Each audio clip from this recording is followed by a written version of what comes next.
So through backpacking, basically the objective is when you get back to your camp is to start a fire. That's one of the first things that people do. All throughout human history, dating back 250 to 200,000 years ago, there wasn't a whole lot that separated humans from the rest of the animals that roam the planet. Even the other 20 different species of humans that roam the planet, there wasn't a whole lot that separated us. What us as Homo sapiens did to take that extra step was discover fire through tools that look similar to this. Fire allowed us to break down foods and allowed us to extract more calories, and then allowed us to then take that energy that our body used to digest food and redistribute it through through the rest of our body. We used 65% of our body's energy simply digesting foods that were not prepared. So through fire, we developed ways to cook food, and when we digested them, we took that extra percentage of food energy and then redistributed that to our brain. Our brain then developed, and the human race as Homo sapiens advanced. A tool like this is called a bow drill. Essentially, through friction and rotation, you'll be able to hypothetically create enough friction to then start a fire. Through a motion similar to that, the base will spin, and then you'll have your tinder. Something that looks like this. This is some horsehair. You'll place that on the bottom, and then through friction, you'll be able to ignite it, get an amber, and then you can transfer that to a fire.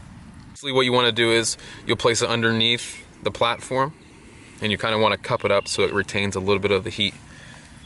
And then with your now wet drill, you'll place it on into these little divots, attempting to.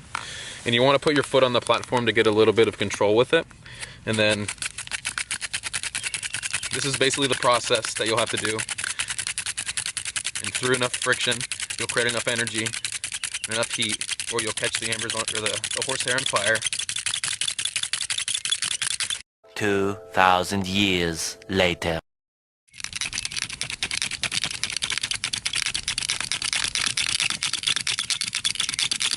There's a worm on it. Oh no! Is he gonna die? I don't know. Okay. Oh my god! Why does he want to go there? I don't know. It must be cold. Yeah, he likes the heat. That's the only answer. Oh, that's funny. What? Hey, little guy. I'm gonna take you over here. Ew, I hate worms. It was big! It was all wiggly! And it ate everything! It was an Alaskan bullworm! There we go. Okay, good night. So this is the MSR wind burner. It's a stove that can be used in high winds. The price of it is $150, around there, and it's super easy to put together. So this is gas, and what you do is you flip this out and then turn this onto here.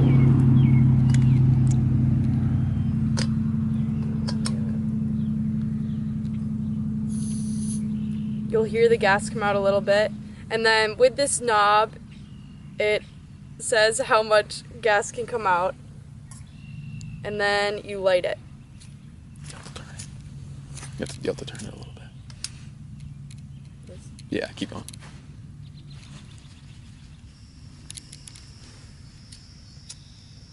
I'm scared. Is it down? No, it's not going to explode. Oh. So when you're ready to set up the fire, the main objective is getting the fire going so you can have heat for food and warmth.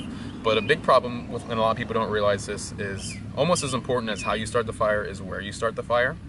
Behind me is a large brush pile, and if you were to set up a fire here and if you were to walk away, you're at risk of catching this on fire. If you're in a very dry area such as a desert or something, things are very dry, and something even as little as a spark from a piece of horsehair flying into that could engulf that in flames, and that's how forest fires start. So you have to be very careful about where you set up fires.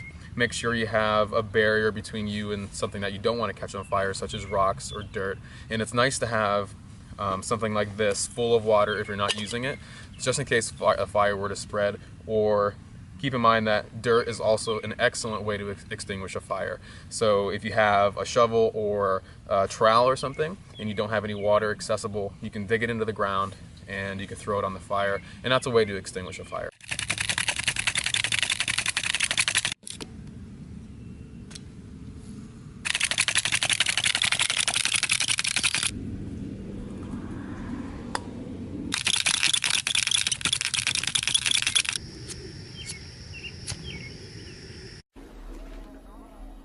It's been 84 years.